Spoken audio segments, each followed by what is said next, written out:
qui ont été commises et ce qui a attiré l'œil au tout départ des premiers policiers, ce qui a attiré l'œil sur ce scooter. Attendez. Pas de souci.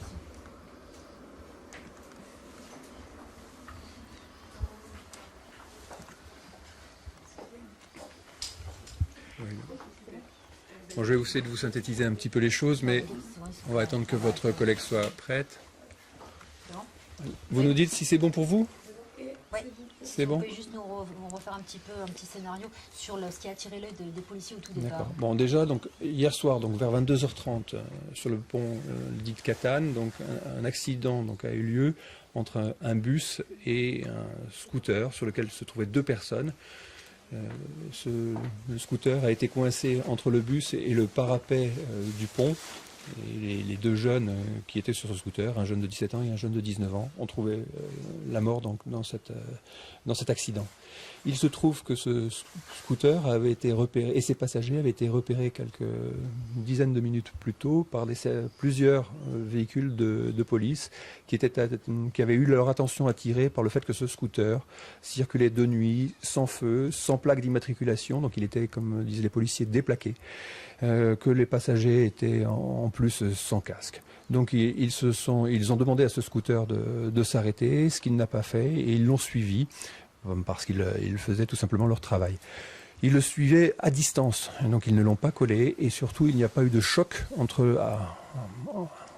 le véhicule de la police et le scooter, puisque la cause de l'accident, c'est qu'en fait, à un moment donné, et ça nous est parfaitement expliqué par le chauffeur du bus, à un moment donné, le chauffeur du bus voit dans son rétroviseur un scooter et un véhicule de police derrière lui et décide de se serrer vers la droite pour laisser passer sur sa gauche le scooter et la police. Or, le scooter prend la décision non pas de passer sur la gauche du bus, mais de passer sur la droite du bus. Et là, il se fait coincer entre le côté droit du bus et le parapet du pont. Voilà, c'est ça la cause du décès. Les policiers étaient derrière, mais pas immédiatement derrière, et la vitesse d'ailleurs était relativement raisonnable. Voilà ce que l'on sait pour l'instant. Ce qu'il est important donc de savoir aussi, c'est que nous voulons faire toute la lumière sur cet accident dans lequel deux personnes ont trouvé la mort, que demain matin j'ouvrirai une instruction, que je saisirai un juge d'instruction d'une enquête pour recherche des causes de la mort, pour que nous ayons donc une vision parfaite de la situation, de cet accident. Je lance aussi un appel à témoins parce qu'il y a des gens qui ont peut-être vu des choses, il y a peut-être des gens qui ont filmé des choses, aujourd'hui c'est fort possible, et donc qu'ils se signalent, qu'ils appellent la police, qu'ils se rendent au commissariat et qu'ils nous aident à mieux savoir ce qui s'est exactement passé, même si on sait déjà de façon claire, nette et précise les circonstances, enfin les causes de l'accident. Hein, c'est ce bus qui a tourné sur la droite et qui a pris donc entre lui et le parapet, donc le scooter avec les deux jeunes.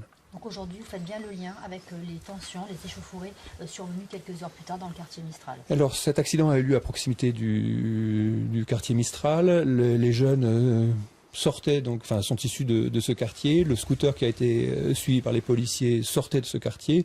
Et donc, quand les policiers sont intervenus juste après l'accident, il y a eu vite donc des tensions donc avec des jeunes qui sont arrivés sur les lieux et qui ont pris à partie les policiers qui faisaient leur travail, qui appelaient les services de secours et qui faisaient leur travail donc de constatation. Donc, ça a été assez difficile pour les policiers sur les lieux mêmes. Et dans la nuit, en effet, il y a eu un certain nombre d'incidents dans le quartier Mistral. L'école d'infirmières donc de ce quartier a été en partie donc incendiée. Le hall d'entrée semble-t-il a été dégradé. Un local associatif a été également incendié. Est-ce que vous craignez un nouveau chapitre, un nouvel épisode cette nuit dans le quartier Mistral ? Nous sommes en tout cas extrêmement vigilants. Nous savons tous que c'est des choses qui peuvent arriver. Voilà, j'ai tenu donc à recevoir la famille pendant plus d'une heure avec Madame la directrice de la sécurité publique avant de vous voir vous, pour qu'ils apprennent par moi-même, par nous-mêmes, ce qu'il en était, donc de ce que l'on connaissait donc de l'accident aujourd'hui, et qu'ils ne l'apprennent pas par les médias et qu'ils l'apprennent de la meilleure source possible. Merci beaucoup. Merci. Merci beaucoup.